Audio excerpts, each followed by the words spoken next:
ముందుగా లెనిన్ చిత్రం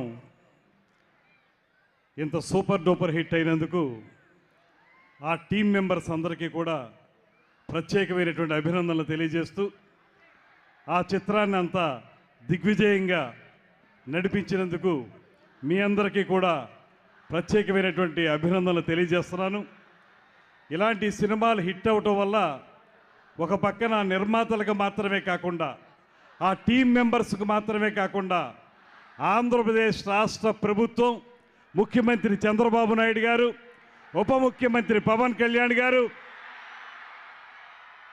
సినిమాటోగ్రఫీ మినిస్టర్గా మేమందరం కూడా చాలా సంతోషించే విషయం. కారణం, ఇలాంటి సినిమాలు హిట్ అవటం వల్ల సినిమా పరిశ్రమ 10 కాలాల పాటు అత్యద్భుతంగా ముందుకు వెళ్ళడానికి అవకాశం దొరుకుతుంది. ముఖ్యంగా అఖిల్ గారు, ఆయన చాలా కాలంగా ఓపికతోటి పూర్తి స్థాయిలో మంచి సక్సెస్ అందుకోవాలనేటువంటి ఆలోచనతో కష్టపడి పనిచేస్తూ ఇవాళ ఈ సినిమా సూపర్ డూపర్ హిట్ అవ్వడానికి దాని వెనక అఖిల్ గారి యొక్క కఠోరమైనటువంటి శ్రమ ఉందనేటువంటి మాట స్పష్టంగా కనపడతా ఉంది. సాధారణంగా 1-2 సినిమాలు అనుకున్న స్థాయిలో విజయవంతం కాకపోతే కొంత నీరసం వస్తుంది, కొంత డిప్రెషన్ వస్తుంది.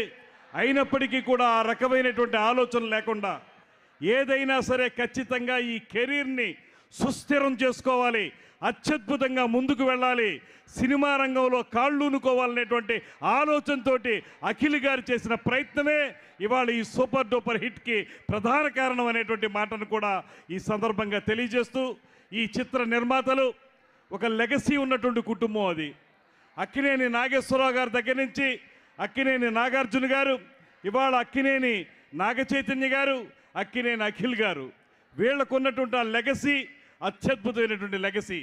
నాగార్జున గారు ఒక మంచి చిత్రం, అఖిల్ గారిని హీరోగా నిలబెట్టే చిత్రం తీయాలనేటువంటి ఆలోచనతో ఇవాళ ఈ లెనిన్ లాంటి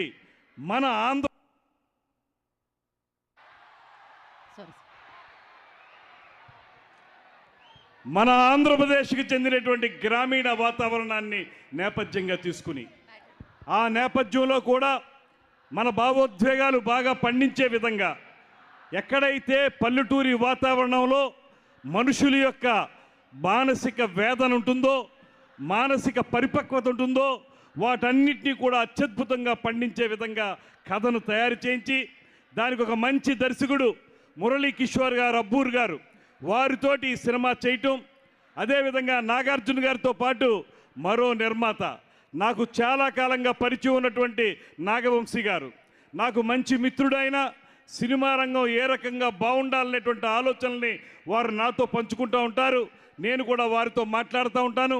నాగవంశీ గారు, నాగార్జున గారు కలిసి ఈ సినిమాని ఒక అత్యద్భుతమైనటువంటి సినిమాగా రూపొందించినటువంటి విధానం, ఇవాళ ప్రజలందరూ కూడా మెచ్చుకుంటున్నటువంటి తీరు, ఇవన్నీ కూడా అఖిల్ గారి యొక్క భవిష్యత్ జీవితానికి అత్యద్భుతమైనటువంటి ప్రాతిపదిక అవుతుందనేటువంటి మాటని తెలియజేస్తూ, అదేవిధంగా సినిమా రంగంలో చాలాసార్లు చెప్తూ ఉంటారు కెమిస్ట్రీ బాగా వర్కౌట్ అయిందని. ఇవాళ అఖిల్ గారు, అదేవిధంగా భాగ్యశ్రీ బోర్సే గారి యొక్క కెమిస్ట్రీ ఇప్పుడే ఈ 2-3 సీన్లే చూసాను నేను, సినిమా ఇంకా చూడలేదు. ఆ 2-3 సీన్లోనే తెలుస్తుంది నాకు బ్యూటిఫుల్గా ఆ ఎక్స్ప్రెషన్స్ కానీ ఆ కెమిస్ట్రీ కానీ బాగా వర్కౌట్ అయిందనేటువంటి మాట కూడా తెలుస్తూ ఉంది. అదేవిధంగా ఇందులో పనిచేసినటువంటి నటీనటులు శివాజీ గారు కానీ, బ్రహ్మాజీ గారు కానీ, అదేవిధంగా మన గెటప్ శ్రీను గారు కానీ, వీరందరూ కూడా చాలా బాగా నటించారనేటువంటి మాట తెలుస్తోంది. చివరగా ఒకే ఒక్క మాట చెప్తాను నేను, ఈ సినిమా సక్సెస్ అనేది ఒక రకంగా చెప్పాల్సి వస్తే తెలుగు సినిమా పరిశ్రమ 10 కాలాల పాటు నిలబడడానికి ఉపయోగపడేటువంటి సక్సెస్. ఎందువలనంటే ఇందాక శివాజీ గారు చెప్పినట్లుగా ఒక సినిమా విజయవంతమైతే కొన్ని వందల కుటుంబాల వారు అందు మీద ఆధారపడి ఉంటారు.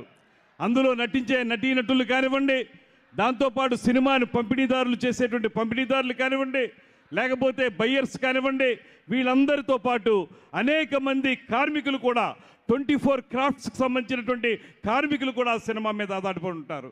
అటువంటి వారందరికీ మంచి జీవితం ఇచ్చే విధంగా ఇంత గ్రేట్ సక్సెస్ ఇచ్చినందుకు ప్రత్యేకించి ఈ సినిమా టీం అందరికీ కూడా అభినందనలు తెలియజేస్తూ, ఇలాంటి రస్టిక్ మూవీస్ ఏవైతే గ్రామీణ ప్రాంతాన్ని, మన ఆంధ్ర ప్రాంతంలో చిత్తూరు ప్రాంతానికి సంబంధించినటువంటి ఒక కథని, మహాభారతంలోని ఒక సన్నివేశాన్ని ఆధారంగా చేసుకుని దాన్ని అన్వయించుకుని ఇంత అత్యద్భుతంగా తీశారనేటువంటి మాట విన్నాను నేను. అటువంటి సినిమాల వల్ల ప్రజల్లో కూడా మంచి భావనలు పెరుగుతాయనేటువంటి మాటని మరొకసారి తెలియజేసుకుంటూ, యువకుడైనటువంటి అఖిల్ గారికి మరిన్ని విజయాలు రావాలని, రాబోయే రోజుల్లో ఖచ్చితమైనటువంటి హీరోగా, మంచి గ్రాస్ కలెక్షన్ చేసేటువంటి హీరోగా నిలబడాలని మనస్ఫూర్తిగా కోరుకుంటూ, ఈ చిత్ర నిర్మాతల్లో ఒకరైన ఇక్కడికి రాకపోయినప్పటికీ కూడా మన నాగార్జున గారికి కూడా ప్రత్యేకమైనటువంటి అభినందనలు తెలియజేస్తూ, ఆంధ్రప్రదేశ్ రాష్ట్ర ప్రభుత్వం మీ అందరికీ మనవి చేస్తున్నాను, ముఖ్యమంత్రి చంద్రబాబు నాయుడు గారు కానీ, ఉప ముఖ్యమంత్రి పవన్ కళ్యాణ్ గారు కానీ, మేమందరం తీసుకున్న నిర్ణయం ఒకటే, తెలుగు నేల మీద తెలుగు చలనచిత్ర పరిశ్రమ వేళ్ళూనుకోవాలి. ఇక్కడ మీకు అవసరమైనటువంటి సింగిల్ విండో ద్వారా మీకు కావలసిన పర్మిషన్స్ కానీ, అదేవిధంగా ఇందాక శివాజీ గారు చెప్పినట్లుగా మీరు ఏదైనా స్టూడియోలు నిర్మించాలనుకున్నా, డబ్బింగ్ థియేటర్లు నిర్మించాలనుకున్నా, రీ రికార్డింగ్ థియేటర్లు నిర్మించాలనుకున్నా కూడా తప్పనిసరిగా మేము సహకరిస్తాం. మీరు రండి, ఇన్వెస్ట్మెంట్ చేయండి, దానికి అవసరమైనటువంటి భూములు ఏర్పాటు చేయడానికి తప్పనిసరిగా ఈ ప్రభుత్వం సిద్ధంగా ఉందనేటువంటి మాటను కూడా మరొక్కసారి తెలియజేసుకుంటూ, అదేవిధంగా నాగవంశీ గారు కోరిన విధంగా ఒక జీవోని తీసుకురావడానికి కూడా పెద్ద ప్రయత్నం చేస్తూ ఉన్నాం. ఖచ్చితంగా రాబోయే రోజుల్లో ఈ విజయవాడ గుంటూరు మధ్యలో అటుపక్కన వైజాగ్, ఇటుపక్కన తిరుపతి, వీటన్నిటి మధ్య ఒక అందమైనటువంటి సినిమా పరిశ్రమకు సంబంధించినటువంటి అన్ని రకాల మౌలిక సదుపాయాలతోటి స్థిరమైనటువంటి చిత్ర పరిశ్రమను ఏర్పాటు చేయడానికి మేము దీక్షా కంకణబద్ధులమై ఉన్నామనేటువంటి మాటని మరొకసారి తెలియజేసుకుంటూ, ఈ టీంకి మరొక్కమారు ప్రత్యేకించి అభినందనలు తెలియజేస్తూ సెలవు తీసుకుంటున్నా. నమస్కారం. జై హింద్. Thank you sir. మరొకసారి మీకు ప్రత్యేకమైన కృతజ్ఞత తెలియజేసుకుంటున్నాం సమయాన్ని కేటాయించి ఇక్కడికి విచ్చేసినందుకు. అండ్ నా అఫ్కోర్స్ లేట్గా వచ్చారు, కానీ అద్భుతమైన పర్ఫార్మెన్స్ని చూసాం మనం లెనిన్లో వసంత్గా. సో నా ప్రమోద్ విల్ స్పీక్.